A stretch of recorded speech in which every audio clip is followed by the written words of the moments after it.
नमस्कार दोस्तों, real horror stories में आपका स्वागत है। आज मैं आपके लिए लेकर आया हूँ उमर जहाँ कहानी का 11वां हिस्सा। कहानी शुरू करने से पहले आपसे गुजारिश है कि आप हमारे चैनल रियल हॉरर स्टोरीज को सब्सक्राइब करके बेल नोटिफिकेशन को ऑन कर दें। तो चलिए ज़्यादा देर ना करते हुए शुरू करते हैं आज की अपनी कहानी।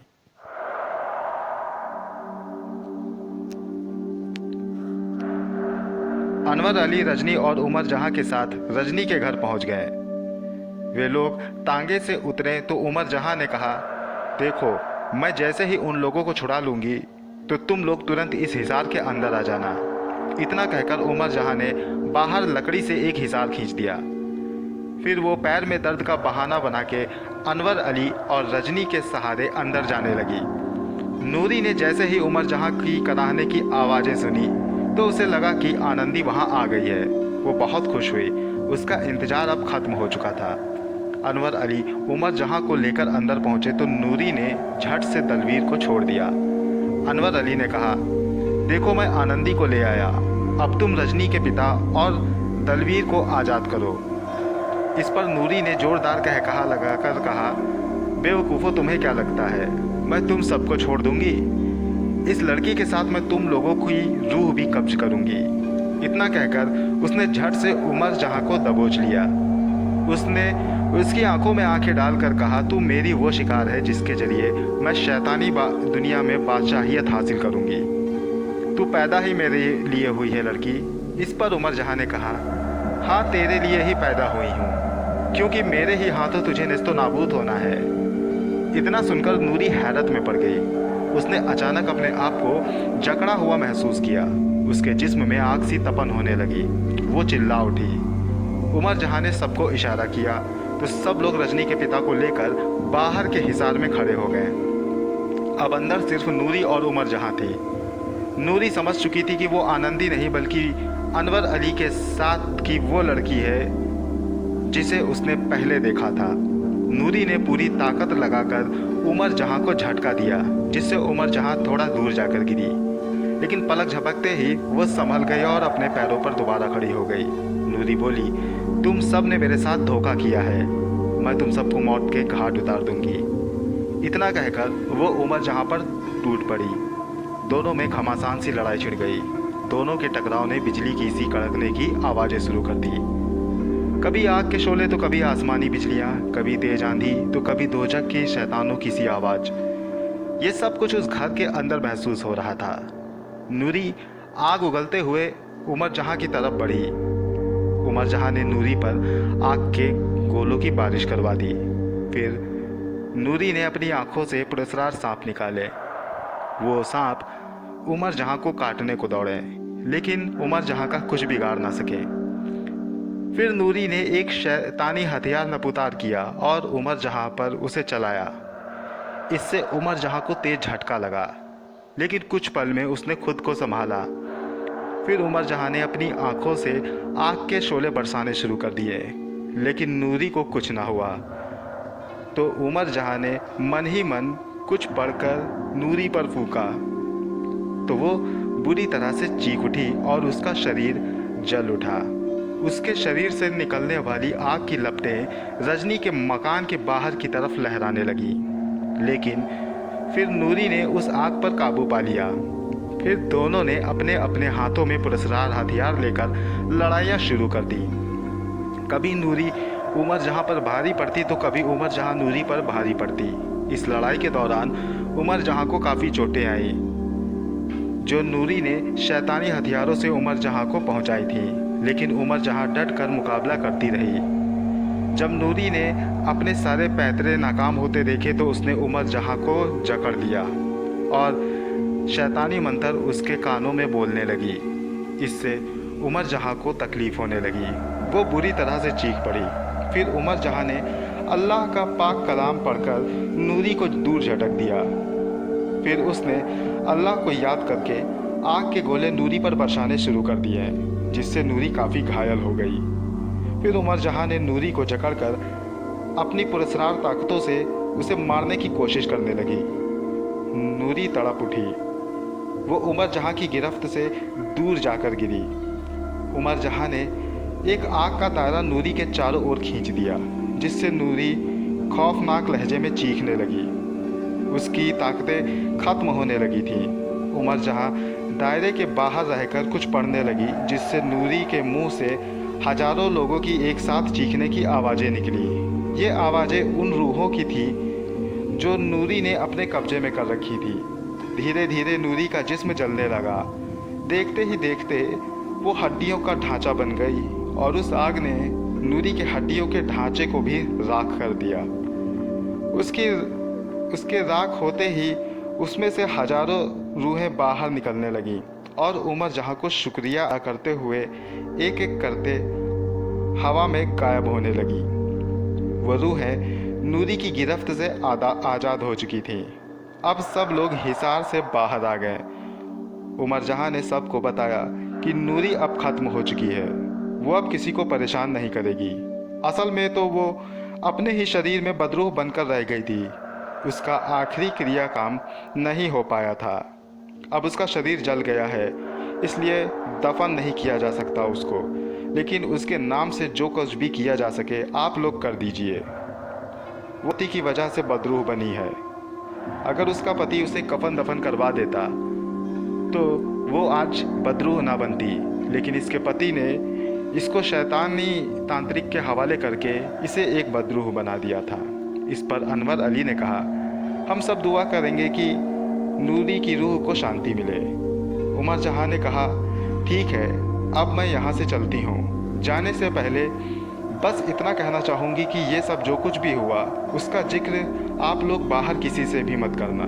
सब ने कहा, ऐसा ही होगा, आप फिक्र न करें। उमर जहां वहाँ से जाने लगी। जाने से पहले उसने रजनी के पिता पर दुआ करके दम किया और कहा कि ये कल तक एकदम बेहतर हो जाएंगे, अब हमें जाना होगा। इतना कहकर उमर जहां वहाँ से चली गई।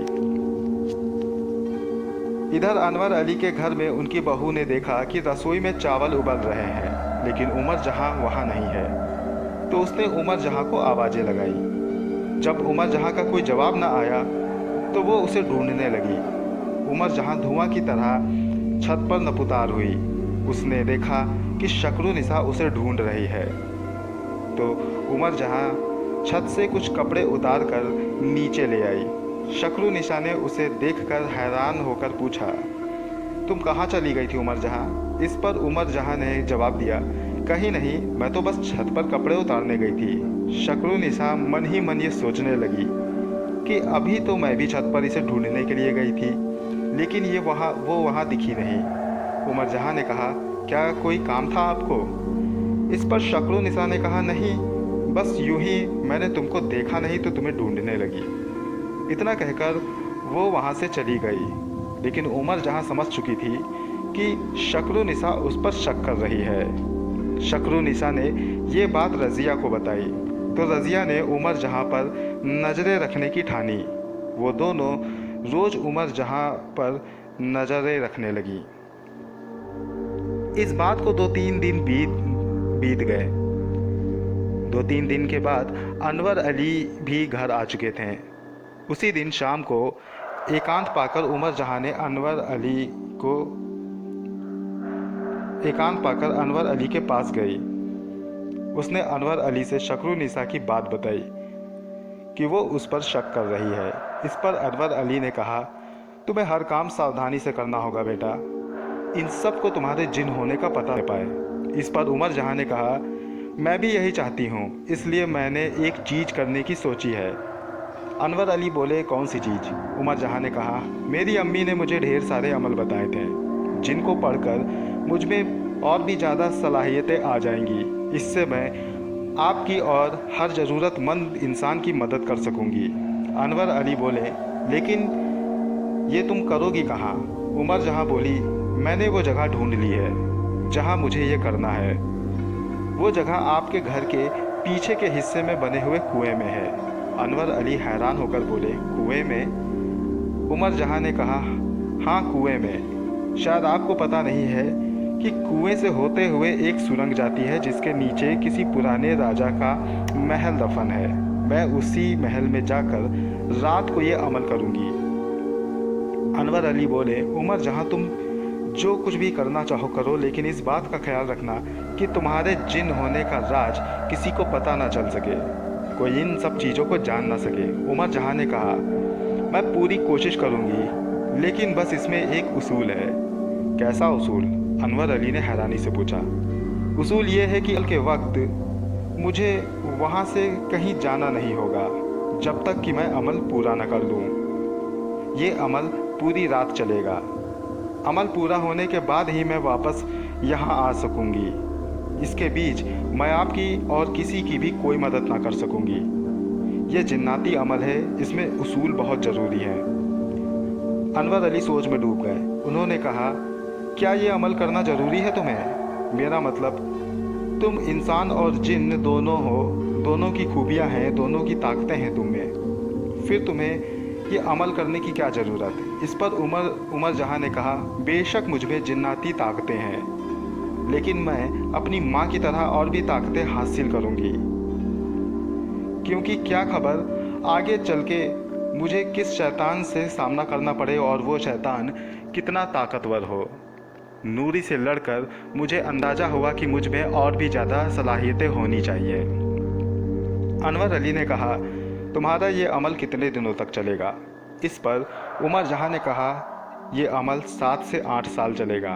अनवर अली एक बार फिर सोच में डूब गए। फिर उन्होंने कहा, बेटी तुम जो भी करो, बस इतना ध्यान रखना कि किसी को खबर ना हो। इस पर उमर जहाँ ने कहा, मेरी पूरी कोशिश रहेगी।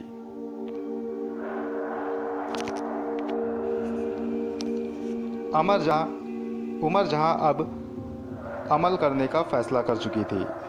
रात को जब सब अपने बिस्तर पर लेट गए तो उमर जहाँ सबके सोने का इंतज़ार करने लगी। जब चारों ओर सन्नाटा फैल गया तब उमर जहाँ आहिस्ता से पलंग से उठी। उसने देखा सभी बच्चे आराम से सो रहे थे।